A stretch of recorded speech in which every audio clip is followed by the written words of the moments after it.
Transrail lighting ने अपने quarter 4 FY26 के नंबर शेयर किए। इनका परफॉर्मेंस देखेंगे तो ईयर का जो एंड है वो सॉफ्टर हुआ है। पूरे साल का अगर गाइडेंस देखेंगे इन्होंने फिर भी मीट किया है।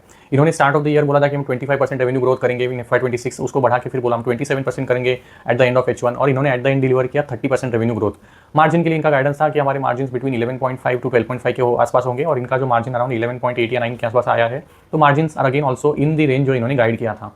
देन सवाल आता है कि what went wrong, because see we know this is the numbers for the past FY26, but then if you listen to the commentary that came from the management for FY27 they have reduce the guidance. तो दोनों revenue हो या फिर margin front हो, इन्होंने अपने guidance को घटाया है गिवन जो सिचुएशन है मिडल ईस्ट में। इनका कहना है FY27 के लिए हम एक्सपेक्ट कर रहे हैं कि revenue in the range of 22 to 22% kind of a growth, margins in the range of 11%, around 11%। तो basically both are expected to remain softer. Why, अब ऑर्डर बुक तो देखेंगे इनका काफी स्ट्रॉन्ग है, अराउंड 16,000 करोड़ के पास इनके पास ऑर्डर्स है। पाइपलाइन देखिए तो इनका कहना है कि अराउंड 80,000 to 1 लाख करोड़ का पाइपलाइन है और इनका कहना है कि FY27 में भी very similar to N FY26 इनके पास नए ऑर्डर का जो इन्फ्लो आना एक्सपेक्टेड है that is in the range of 10,000 to 11,000 crore. तो ऑर्डर बुक स्ट्रॉन्ग है, इन्फ्लो भी स्ट्रॉन्ग है, but the point is order, ये EPC वाले काम में वही होता है ना, किसी आपको ऑर्डर मिलने के बाद, ऑर्डर मिलना तो एक एस्पेक्ट है, एग्जीक्यूशन भी करना है और एग्जीक्यूशन टाइमली होना, देन उसके जो भी मैट्रिक्स है उनको मीट करना, तभी आपको रेवेन्यू रिकॉग्निशन होगा। तो इनका कहना है कि we are anticipating some delays in the supply chain, there are logistical issues, energy cost have gone up, then कुछ ना कुछ लेबर शॉर्टेज भी है, दो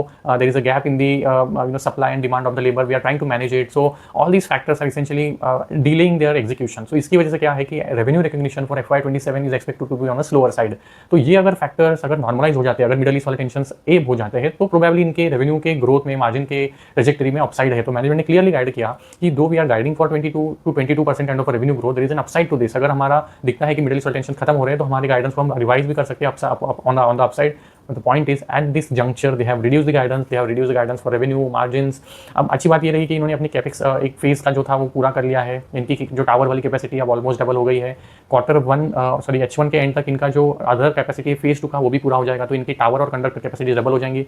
तो at least from a supply side to meet that order execution के लिए जो मटेरियल चाहिए ये इन हाउस सोर्स कर सकते हैं, तो वहाँ पे कोई दिक्कतें आएंगी नहीं। तो उस हिसाब से तो डिलेज नहीं आएंगे because of some constraint on the supply side, but the problem still remains all this Middle East वाला जो सिचुएशन है, बिकॉज इनका अगर ऑर्डर बुक देखेंगे तो it has the weightage of 50% export as well, right? So international market का contribution है and all these factors are hampering the execution part of the business and that's why they have reduced the guidance. So let's see how they go about it. अगर सिर्फ एक month के few days and 1 month of quarter 4 created an impact in quarter 4, तो just imagine अगर अप्रैल और मई में भी similar situation है तो even Q1 could see an impact in terms of execution. So we'll have to see, right? I mean, are they able to cope up in the remainder of the year? So that's why situation is bit cautious. I mean, company wise there are such no challenges, balance sheet is good, cash flows are but good, तो वहाँ पे कोई दिक्कत नहीं है, but just that execution is going to be on the softer side, very much clearly mentioned by the management in the con call.